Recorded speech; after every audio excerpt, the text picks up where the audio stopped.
He's mine, Jesus says, and I belong to him. It doesn't matter what I did.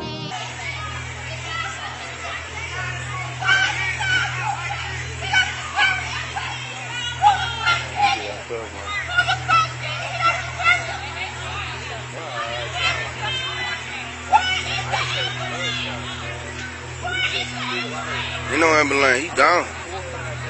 Yeah, he gone. New information was released today on the Michael Brown story.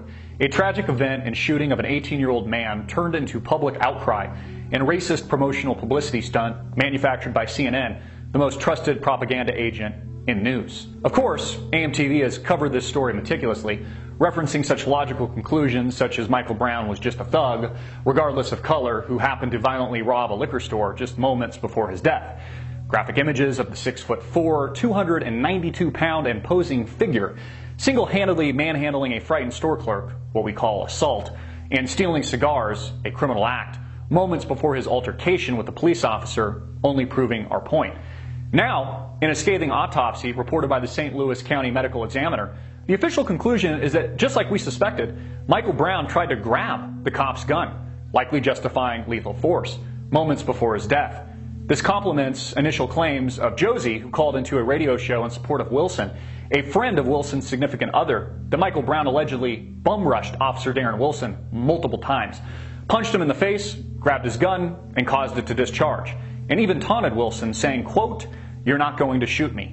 I want to go to the phones and take this, and I don't know, this is the person on the line. It says Josie on my call screener, but she's been identified, and I had our call screener talking to her as a friend of Darren Wilson, the officer that was involved in this. Good afternoon to you. Thanks for calling in. Thank you very much. So just give me, you said that you're a friend of the officer that was identified by the police as being involved in the Michael Brown situation. Give me your aspect on this, because your friend's name, this officer's name is out there. Talk a little bit to this. Okay. Well, it's been really, really hard to be quiet because I do know his version of the story, and I haven't. Seems like everyone only is talking about the other side. I understand they haven't really gotten to hear this side. And I've been afraid to say anything. I think we all are, all of his friends and family. But I just feel like I at least need to put out there his version of events so maybe people can consider them as the truth, if nothing else. Okay. So do you want me to kind of run down? Yeah, yeah, absolutely. Okay. So he said that, they were walking in the middle of the street. He rolled his window down and, said, "Come on, guys, get out of the street." They refused to and were yelling back and saying, "We're almost where we're going." And there was some cussing involved. And then he just kept rolling up and he pulled over. And I believe at that point he called for backup, but I'm not sure. But I know he pulled up ahead of them and he was watching them. And then he gets the call in that there was a strong arm robbery, and they give the description. And he's looking at them. They got something in their hands that looks like it could be the cigars or whatever. So he goes in reverse back to them, tries to get out of his car. They slam his door shut violently. I think he said Michael did. And then he opens his car again, tries to get out. And as he stands up, Michael just bum rushes him, just shoves him back into his car, punches him in the face. And then, of course, Darren grabs for his gun, and Michael grabs the gun. At one point, he's got the gun totally turned against his hip, and Darren, shoves it away, and the gun goes off. Well, then Michael takes off with his friend. They get to be about 35 feet away, and, Darren, of course, protocol is to pursue. So he stands up and yells, "Freeze." Michael and his friend turn around, and Michael starts taunting him. "Oh, what are you going to do about it? You're not going to shoot me." And then he said all of a sudden he just started to bum rush him. He just started coming at him full speed. And so he just started shooting, and he just kept coming. So he really thinks he was on something because he just kept coming. It was unbelievable. And then so he finally ended up, the final shot was in the forehead, and then he fell about 2-3 feet in front of the officer. So that's why the stories are going around that, oh, he's shot execution style. I think some people saw, the shot in his head. Of course, ballistics will prove he wasn't shot in the back like the other people are saying, the quote-unquote witnesses. But that's his version of what happened. End quote.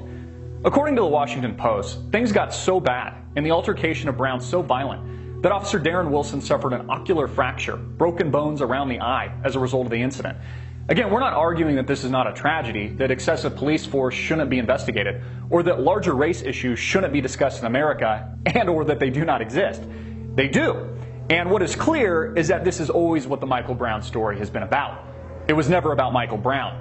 It was about race, the great distraction. The truth is, Americans hate to be reminded of their race's past, historical links to oppression and slavery, the subjugation of people for no other reason but the color of their skin. They also hate the economic divide of rich and poor, an elitist top 1% drunk on bank bailouts, and the rest of the nation subjugated on food stamps. You see, old slavery is now new slavery. This is the real struggle. The great Martin Luther King Jr. knew of this all too well. We even celebrate his birthday, and he too was shot for it. But Michael Brown was no MLK or peaceful protester. He was a kid on a mission, a street thug, just barely an adult, 18 years old, now lost forever, in a distant blog post. CNN to rile up the feathers of the willing masses eager for a race war. Race baiting by color profiteers like the great distractors Reverend Al Sharpton and Jesse Jackson.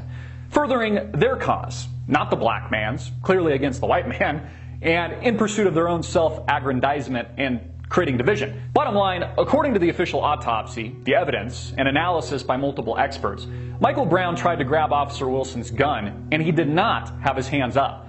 This again supports Ferguson officer Darren Wilson's claim that Michael Brown struggled with him in his patrol vehicle and did not have his hands up when he was shot.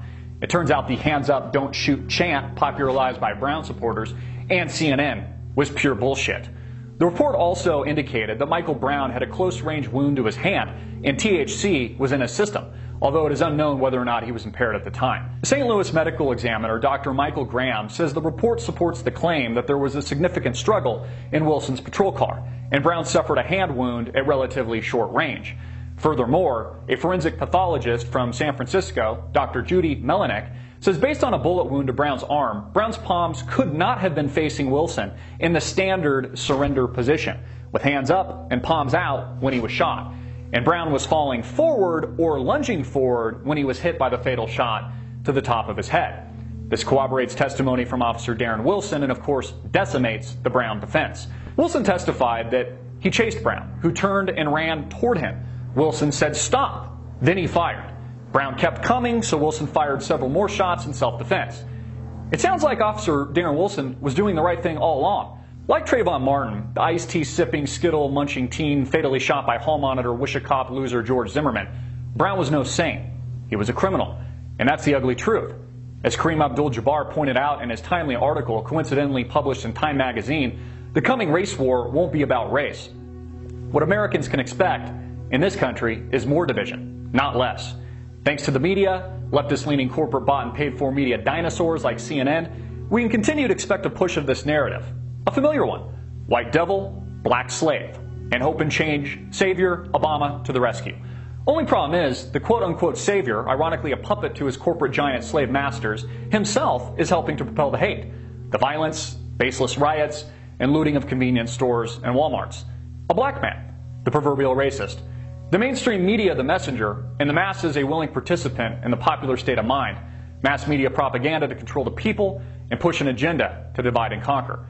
I'm Christopher Green, and you've been watching AMTV, Alternative Media Television. Hard-hitting and in your face. Please share this video everywhere and click the link below to support our sponsor.